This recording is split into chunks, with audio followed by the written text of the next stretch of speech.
This is Liberia. On the outside, it looks like your run-off-the-mill sub-Saharan African country, with some Ebola. But beneath the skin, you can see American-sounding names in towns scattered across Liberia, and an American-looking flag. So how did we get here? Well, it kinda began with some Portuguese calling this place the Pepper Coast. The Dutch and English tried their luck too, but that did not last. During the Atlantic slave trade, lots of dark-skinned slaves were being sold to the America. Later, some dark-skinned slaves in the United States gained freedom. So what do these dark-skinned freed slaves do in the United States?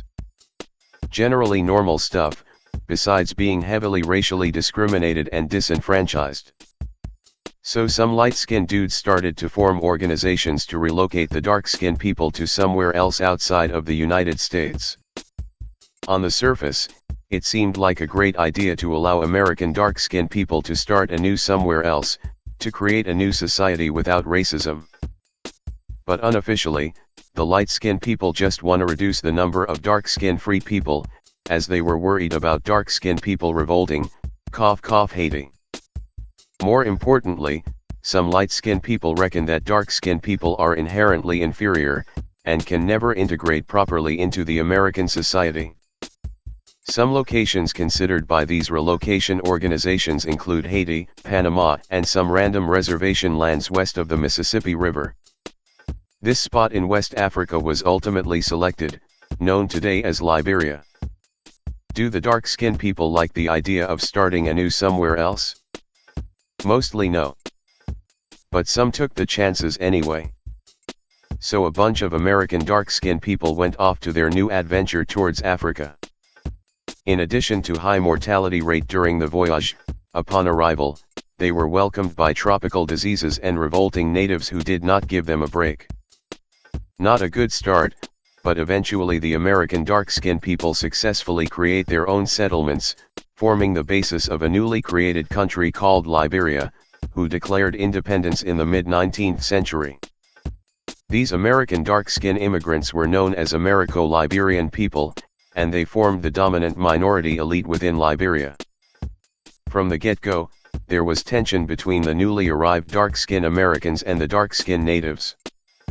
So why can't dark-skinned people like each other and live happily ever after? Well, just because someone has the same outward skin color, it doesn't mean they are the same people who shared similar values. The Americo-Liberians retained their Western style of homes, Protestant Christianity, American food, and the English language. Due to this perceived superiority, the Americo-Liberians looked down on the native dark-skinned people. The Americo-Liberians controlled the natives' access to the ocean, have access to modern technology, skills, education, and denied the natives the right to vote. Uno reverse. Unsurprisingly, tensions soon erupted into various rebellions by the natives. As time goes on, more American dark-skinned people began pouring into Liberia, causing Liberia to restrict immigration. Liberia began developing an agriculture economy, but lost the coffee plantation competition to Brazil. Liberia managed to stay away from being colonized by the Europeans during the scramble of Africa, along with Ethiopia. Why? Because Liberia is already unofficially an American protectorate state, nobody dares to offend the big bully. But Liberia did had a crush on Germany.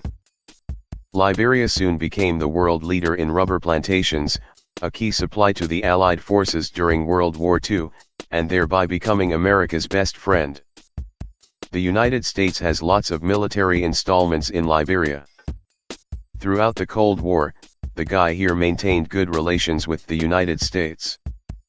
Although Liberia saw a period of economic prosperity and rapid development, there was still a significant disparity between the Americo-Liberians and the natives.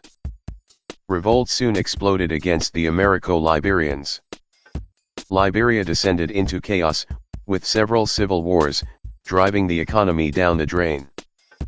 When they finally got tired of fighting each other, this woman emerged as the first female head of state in Africa.